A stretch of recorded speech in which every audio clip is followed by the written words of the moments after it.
Welcome back to the CIO Water Cooler. And with Agentic AI being one of the big trends already dominating 2025, I've asked Mike Kearsey from Workato to join me on the episode today to dig a little bit deeper on this topic. So, Mike, would you mind telling everyone watching a little about who you are and what you do? Thank you, Neil. So I am Mike Kearsey. I am the VP of our global solutions, so what is traditionally known as pre-sales. So my team across the globe helps organizations leverage the broad capabilities of our platforms and really provide them with innovative ideas of how they can solve complex business problems. I think it was late last year that Gartner mentioned Agentic AI. It's been a big buzzword ever since, but there's also been a few myths and misconceptions that we're seeing this week. So can you tell me a little bit more about exactly what Agentic AI is, just to set the scene, and why it is so important to businesses this year? Yeah, absolutely. It's been a huge buzz over the last 12 months, and I think the publications by Gartner has really ramped that up.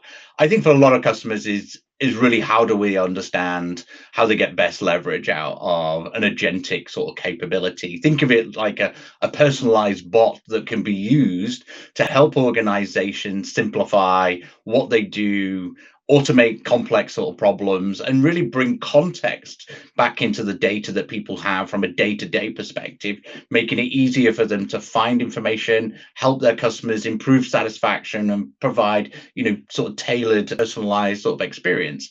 However, I think with this sort of whole launch is that skepticism around how to get started. What about the ethics? What about security? Where am I placing my data?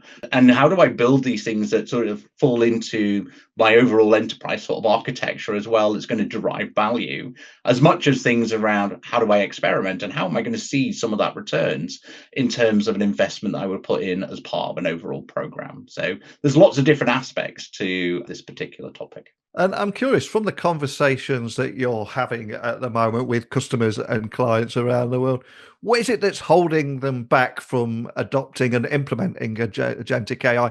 Are they looking to see how it's evolving, or is there something else holding them back? There's a couple of key areas. One is the immaturity of the technology at the moment, right? There's a lot of companies launching themselves and bringing this capability to market. Lack of standards, right? Limited support across the industry is another area. Security and compliance is probably the biggest one. Context around the content, confidentiality, accuracy of that information, right? Intellectual property all falls into it. Then you end up with things like cybersecurity and trust and observability. What's actually happening and the explainability of what the agent is bringing to the table. So they're sort of wizard behind the curtain in that aspect. And as an ex-IT guy, something that I've got to bring up here is governance and guardrails. So what should businesses be thinking about before they even begin implementing agentic AI? Probably a question you get a lot from the IT directors in the room. Yeah, there's a lot around governance. One is building a framework that augments what you already have around governance, right? Don't see this as a rip and replace. Think of this as a new capability that's all around not just agentics, but AI in general. So where you have got security, data concerns, ethics, and that whole control around that, around what information you're going to provide to these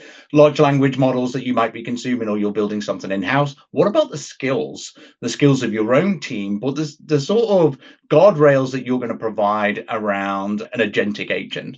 That's the most important one. And then narrowing that down will hopefully give you sort of confidence. And then from there, you can look at things from a risk profiling perspective that will give you confidence of where you need to spend time and effort. And something else that's hugely in the spotlight now is the ROI of every single tech project, in particular AI projects, as businesses try and understand what value it's going to offer their business. So can you share an example of how maybe agentic AI, when it's done right, can provide that value, those tangible benefits and measurable results? Do you have a story you could share there?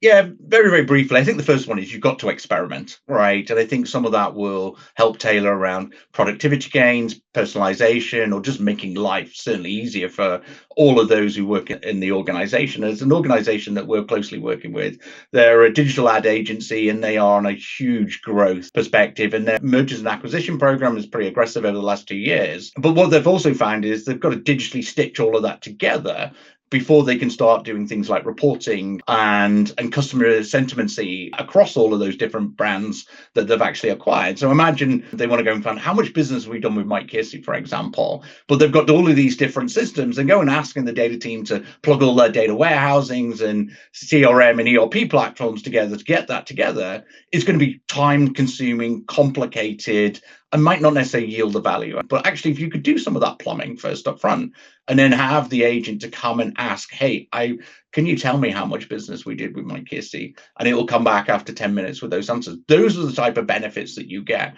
right? You're unmasking some of that complexity. You're asking the right business question, as long as the agent has the right rules and capabilities to deliver that job and it has accessibility to the data sets, then it will start to provide the right context for you.